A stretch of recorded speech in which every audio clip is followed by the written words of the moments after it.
తొలి పలుకు ఛానల్ కి స్వాగతం. నేను జ్యోతి. ముందుగా బులెటిన్ అప్డేట్స్ చూద్దాం. అల్లూరి సీతారామరాజు జిల్లాలోని జీకే వీధి మండలం జర్రెల గ్రామంలో ఉన్న గిరిజన సంక్షేమ ఆశ్రమ పాఠశాలలో ఫుడ్ పాయిజన్ కలకలం రేపింది.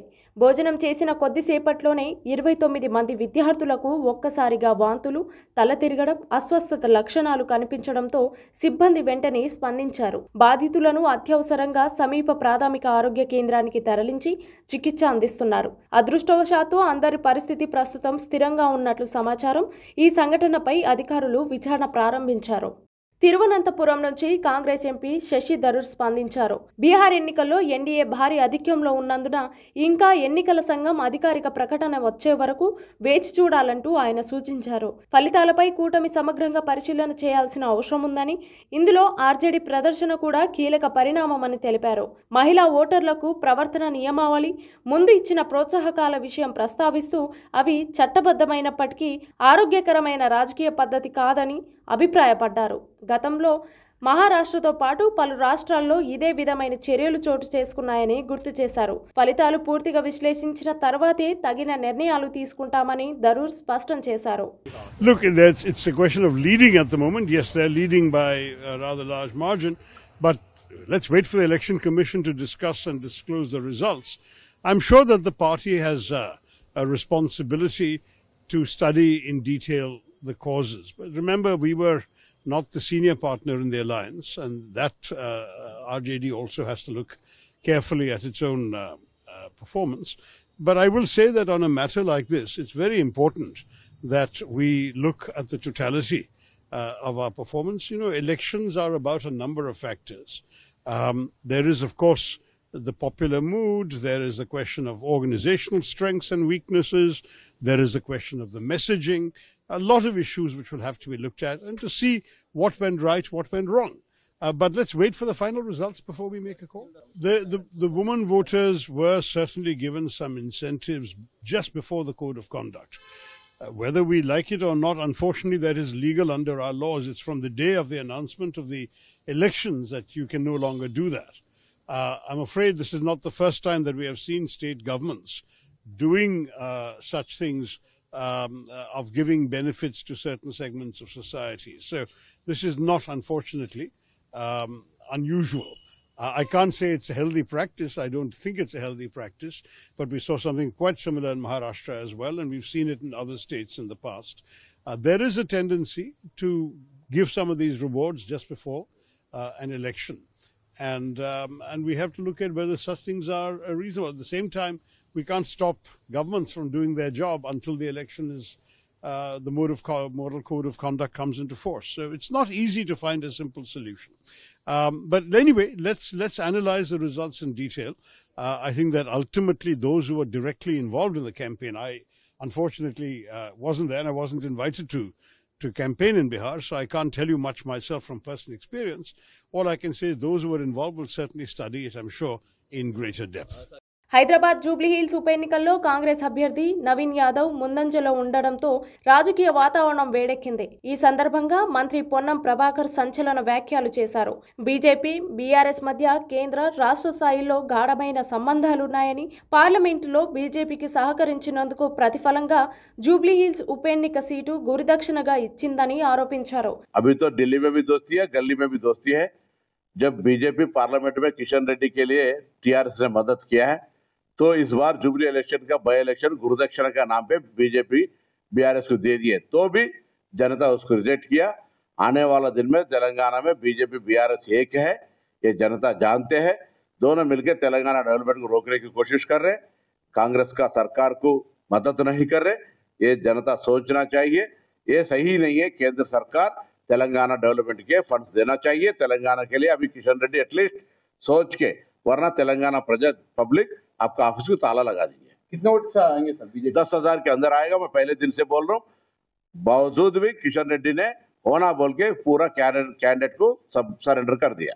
బీహార్ ఎన్నికల లెక్కింపు వేళ పాట్నాలో బీజేపీ కార్యాలయం సంబరాల్లో మారుమోగింది. ముందస్తు ధోరణుల్లో భారీ ఆధిక్యం కనిపించడంతో కార్యకర్తలు రంగులు చల్లుకుంటూ నినాదాలతో ఆనందం వ్యక్తం చేస్తున్నారు. ఎన్డీఏ విజయం ఖాయమన్న నమ్మకంతో బీజేపీ శిబిరంలో ఉత్సాహం మరింత పెరిగింది.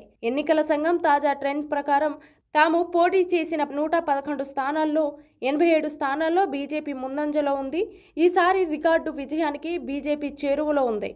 జూబ్లీ హిల్స్ ఉప ఎన్నికల్లో కాంగ్రెస్ భారీ తిరుగుబాటు సాధించిందని మంత్రి గడ్డం వివేక్ వెంకటస్వామి తెలిపారు. 3 నెలల క్రితం బీఆర్ఎస్తో పోలిస్తే 22% వెనుకబడి ఉన్న కాంగ్రెస్ కార్యకర్తల కృషి, ప్రజల నమ్మకం వల్ల పూర్తిగా ముందంజలోకి వచ్చిందని అన్నారు.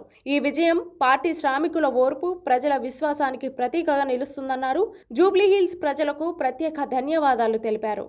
Great positive feeling because when Mr. Gopinath passed away, the TRS was 22% in the lead. Congress was 22% behind TRS at that point of time. In the last 3 months, the efforts put in by me, Mr. Ponnam Prabhakar and Mr. Tumra Nageshwar ensured that the negativity of 22% was covered, and we went into a lead by about 8%.